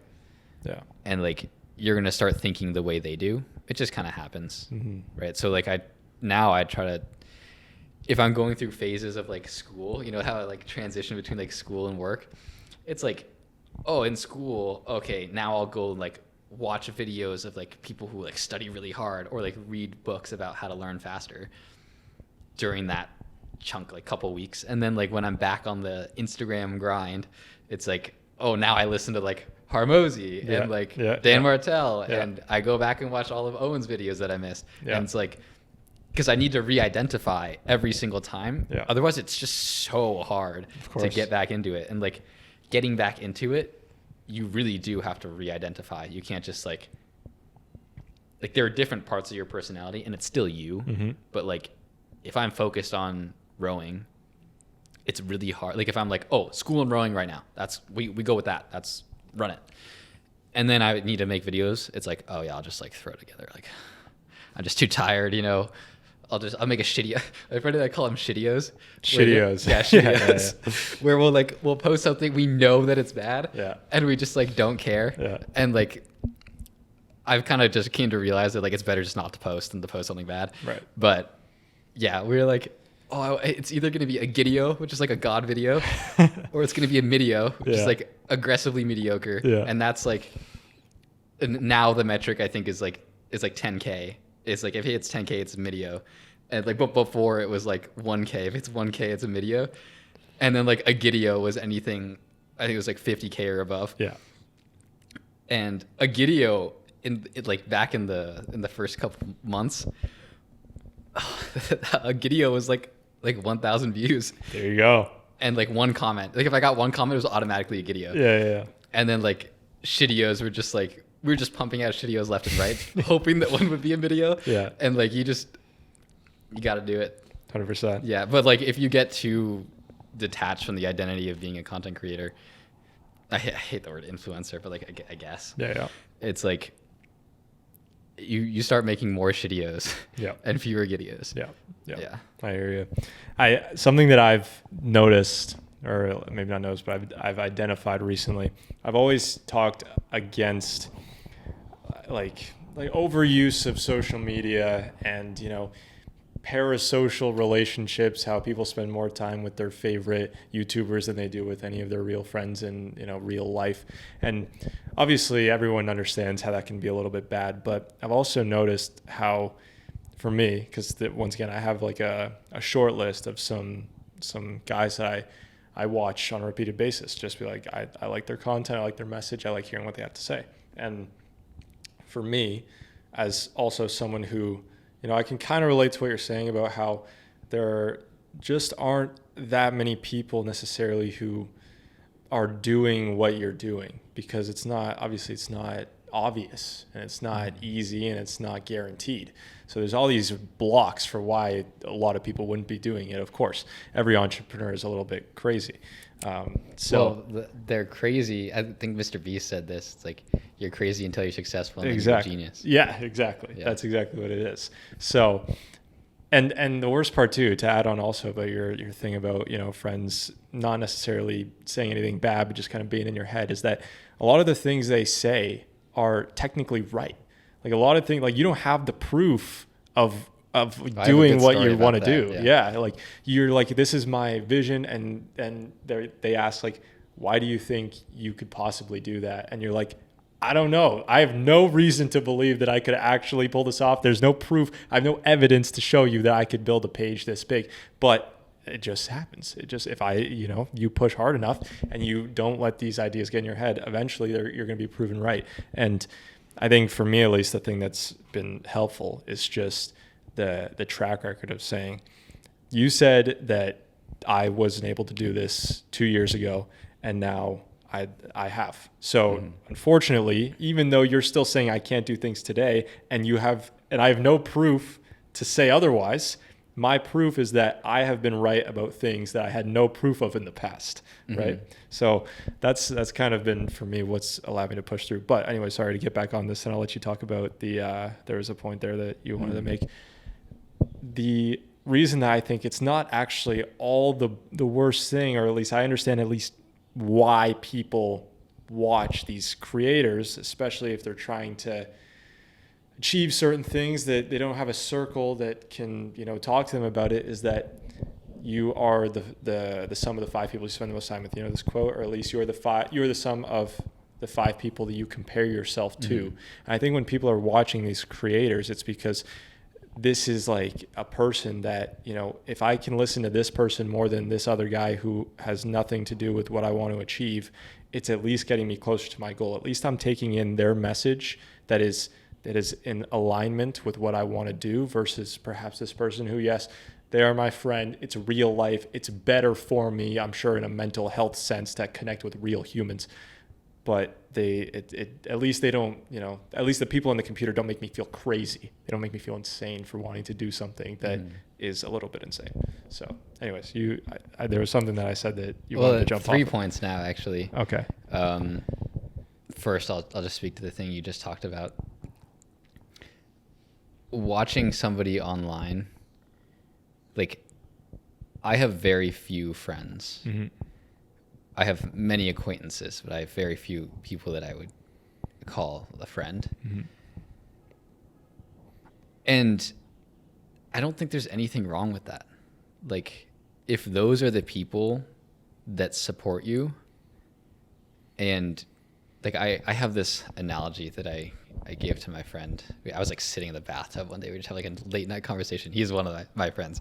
But like, you have a house, and people, like, imagine this house is like over a cliff, and the people that you have close to you are your pillars.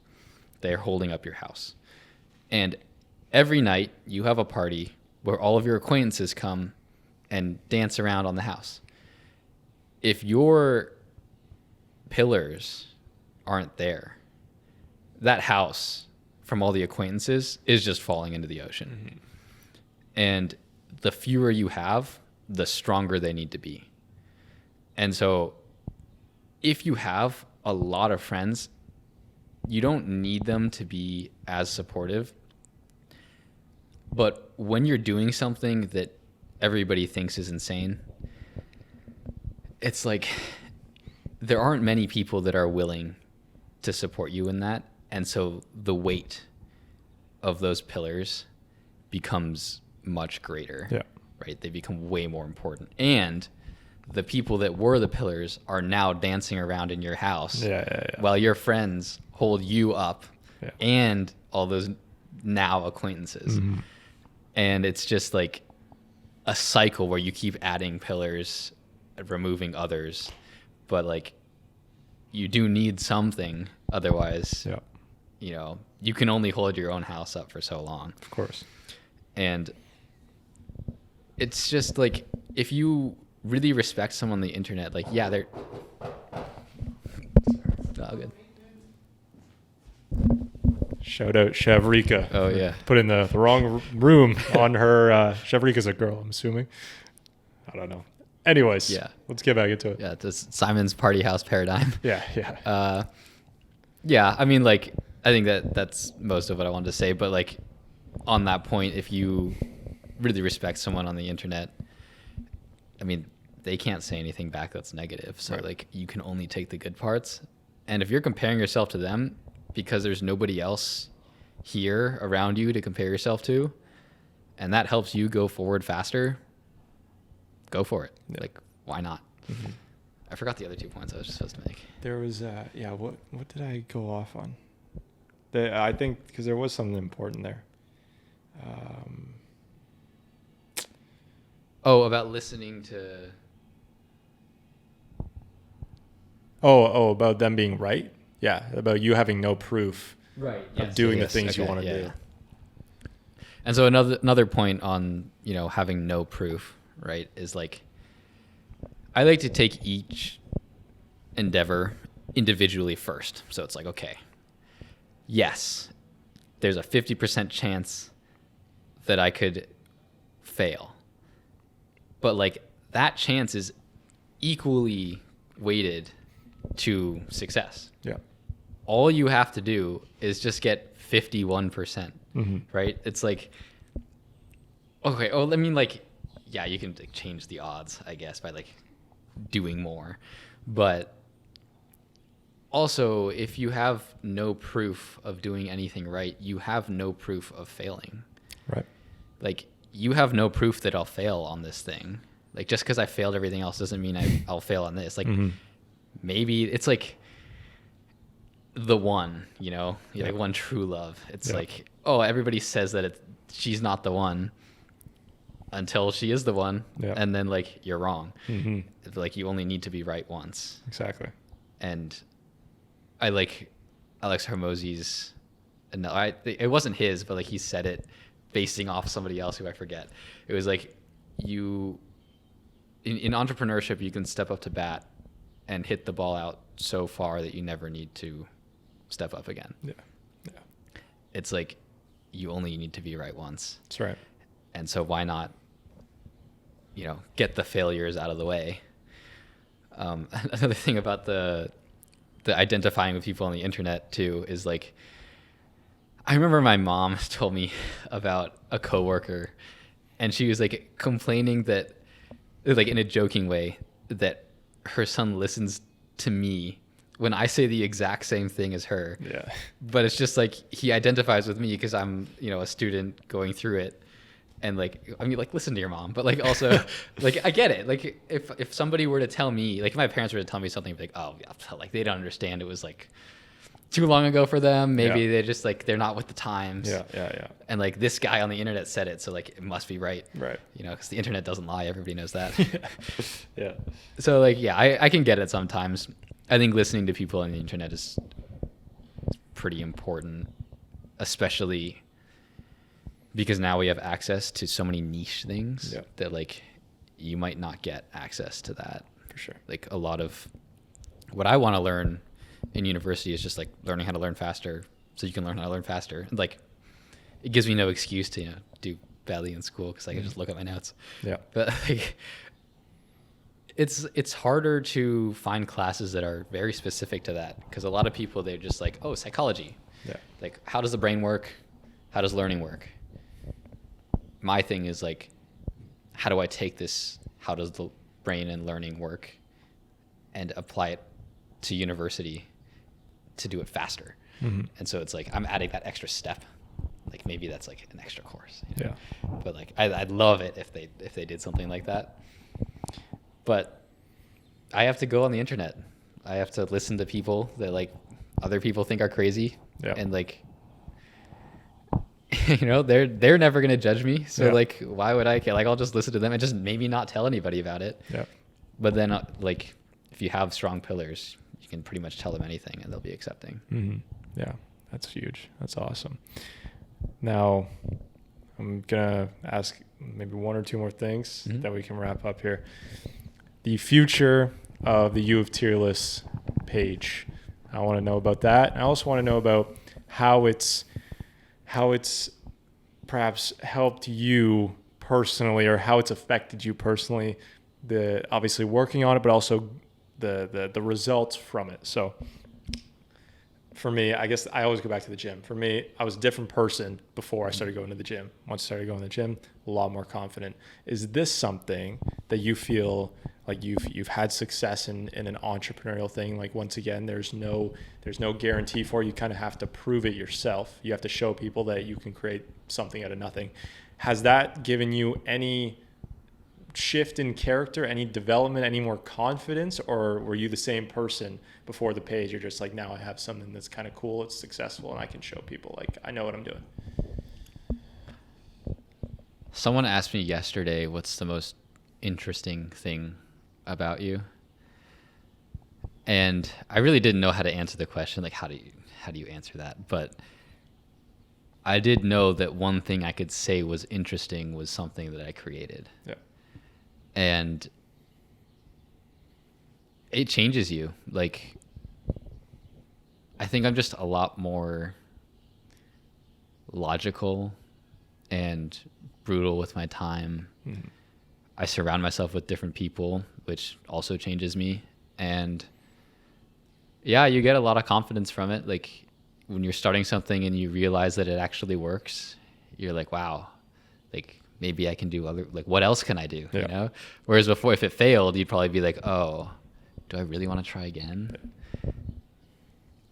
But it's also the perspective you take on it. Like, I guess you would qualify failing as like not succeeding.